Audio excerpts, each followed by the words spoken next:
He thought he had finally found peace, a quiet lake cabin where he could breathe freely, away from the constant shadow of suspicion. But on one ordinary afternoon, that peace shattered. An HOA patrol barged through his door, convinced they had the right to question who belonged. What they didn't know was that inside he wasn't alone. Sitting across from him was a guest with the power to change everything, the state attorney general. What happens when prejudice storms into the wrong room? This is not just one man's fight. It's a moment that reveals the truth we're still living with today. It was meant to be a refuge. After years of long hours in the city, he had saved enough to buy the small lake cabin. Nothing extravagant, just a quiet place where mornings smelled of pine and the water mirrored the sunrise. For him, it wasn't just property. It was proof that he belonged anywhere his hard work could take him. Each weekend, he'd drive down, unlock the weathered door, and for a few days, feel a freedom that often felt out of reach elsewhere. But in his own community, suspicion always found its way to his doorstep. Some neighbors questioned silently with glances, while others whispered out loud about whether he fit in. He brushed it off, determined not to let their doubts stain the one place he felt protected. Yet on this particular day, he wasn't alone in the cabin. A guest had joined him, someone unexpected, someone whose presence held power. And as the afternoon sun cut through the wooden blinds, a confrontation was already moving toward him, one that would reveal just how fragile even a quiet sanctuary could be. The afternoon should have been quiet, only the wind rattling the trees and the faint hum of lake water touching the shore. But the sound that broke through wasn't the peace of nature. It was footsteps, heavy, determined. Then came the slam of a door. 3 HOA members, clipboards in hand, had forced their way onto the property. Their eyes weren't curious. They were already suspicious, already convinced that the black man sitting in that cabin didn't belong.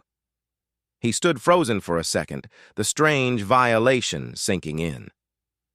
This was his home, his deed, his right.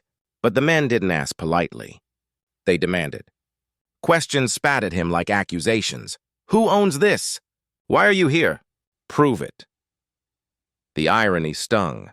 Proof of ownership wasn't asked of the neighbors down the road, the ones who looked different from him. Here, his very presence was treated like a crime.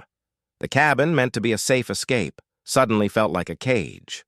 Every glance from them carried the weight of an old prejudice dressed up as policy.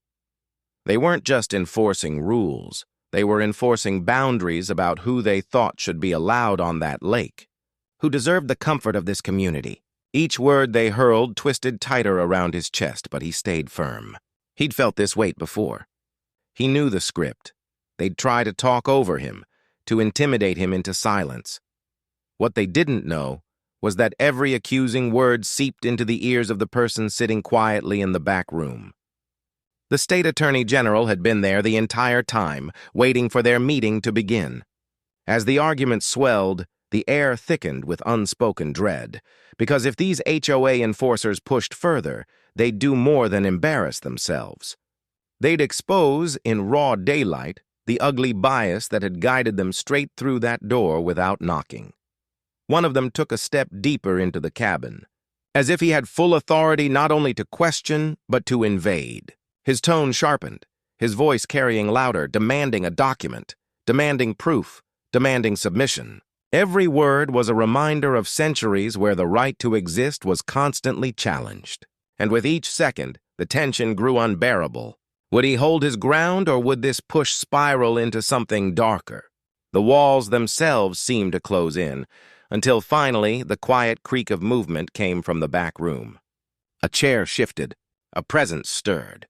The HOA members had walked into what they thought was routine intimidation. They had no idea that the man who now stood ready to step into the room carried with him the power of the law and the ability to flip everything they believed they controlled.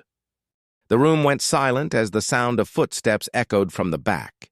The HOA members froze, their bravado faltering for the first time. Then, from the shadows of the cabin, the state attorney general stepped forward. His presence carried weight, an authority that made every accusation suddenly fragile, every demand suddenly reckless. The HOA eyes flickered with recognition, confusion, and quickly, fear.